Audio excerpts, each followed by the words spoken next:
They are aware of the treatment they are giving you. They are aware of whatever that they are doing to you. Because actually, the mistreatment, the insults, the disrespect, it is feeding their pride and ego. It is actually feeding them their self-worth. It is making them feel they are important and you are not.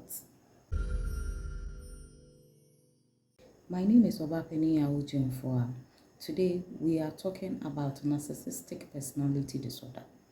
Narcissistic personality disorder. This particular disorder is where the person or the people have a higher unreasonable sense of their own importance. These people take advantage of people to get what they want. They are very arrogant, they brag, they are self-righteous and self-conceited. They believe other people are envious of them because they themselves, they are envious of people. Let's look at what causes narcissistic personality disorder or narcissism. One is environment, where the person was raised or the community the person was raised from can be a factor to causing him feeling so much self-importance. Too much parent-child relationship can also be another environmental cause. It can be too much adoration. You praise and hail your children like behind or beside them or aside them, there's no other person. Or you criticize them a lot. The more you criticize your child, the more you traumatize the child. And the more you hail or you give this child too much adoration, the more the child feels that he or she is on top of the world or above the law. Genetics. So for genetics, it can be in the family.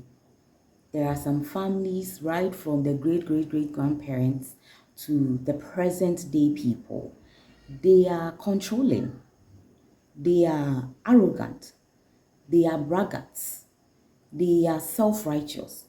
Loss of control.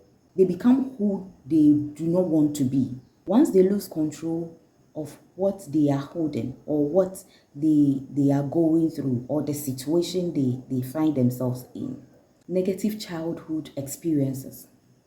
The trauma as a child you have to go through. The rejection, the neglect that a child goes through during his or her childhood has a great effect on the child, on who he or she will become in the future. Your parenting style will determine who your child will become in the future. So if you keep indulging your child attitude, characters, he will be the person you do not want him or her to be. So let's not create monsters unconsciously or consciously. Observation and imitation. You feel submission is all about putting the other person down. Whatever that you are doing in the presence of the child, he or she is observing and he will imitate you because, after all, my father used to do it. My mother used to do it. So whatever treatment you are giving to the people around you, your children are observing and they will imitate who you are into the future. Culture. Some cultures think or believe a man is supposed to have that self-importance, whether good or bad. That is how some cultures believe in. So the children grew up, or the person grew up believing in that, oh, in our culture, as for you, the woman, you don't talk. Even if whatever that your husband is doing to you is not right, you don't talk. You just have to abide by the rules and regulations of the man, whether good or bad. For the symptoms, they have an extreme sense of self-importance. They feel they are important. They feel they are on top of the world and everyone is beneath them. They overestimate their capabilities. Even when they don't do well in that part of capability, they feel or they think they are better or best than every other person. They have an unreasonable high standard and they brag a lot. They brag a lot. Frequent imaginations and fantasies of deserving success, deserving love, deserving victory, deserving power, deserving beauty. Superiority belief, people who are worthy of them is supposed to associate with them, or they are supposed to associate with people who are only worthy of them. And they have a thought of being so unique and so special among their family, their friends, or everyone. They feel entitled. They feel that they are the only people that need to be catered for. And they have this inflated self-worth, deliberate willingness to use others for their selfish gains. They will make you feel that you are on top of the world. You are the only one. They are the perfect picture that you are looking for until you enter their den. Then they will open their mouth and swallow you up. They lack empathy. In fact, they don't even feel like it. They feel that your feelings, your emotions are a sign of weakness. You are weak if you show emotions or feelings. They will say hurtful things to you and they will not feel it, how hurtful you are feeling about whatever they are saying to you. In fact, they feel satisfied when they are hurting you, when they are hurting your feelings, when they are hurting your emotions. They are very, very, very, very arrogant. They have these condescending behaviors towards others. With the effect, they end up having other personality disorders, such as borderline personality disorder, body dysmorphic disorder, bipolar disorder. They result to substance abuse when things don't go their way.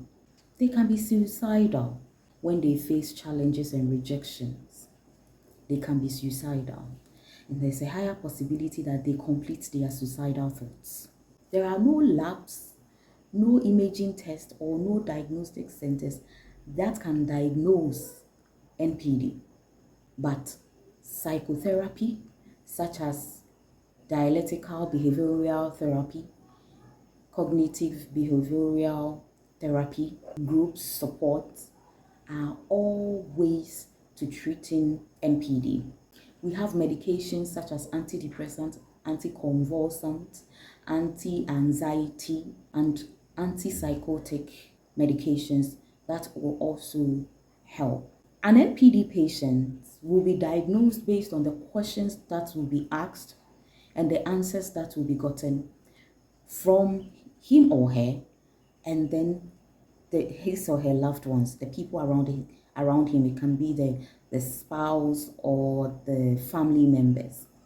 That is why another treatment that is also highly recommended is family or couple therapy.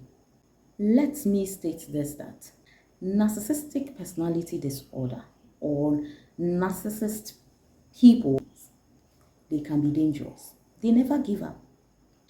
The disorder is not curable, but it's being managed. It can be managed. Because in the first place, they don't even believe they are the problem. They believe you are the problem. And one thing about them is that because they are not the ones calling the shots when you want to leave, they will change when they realize you want to go. Because you are, in their mind, you are like their slave.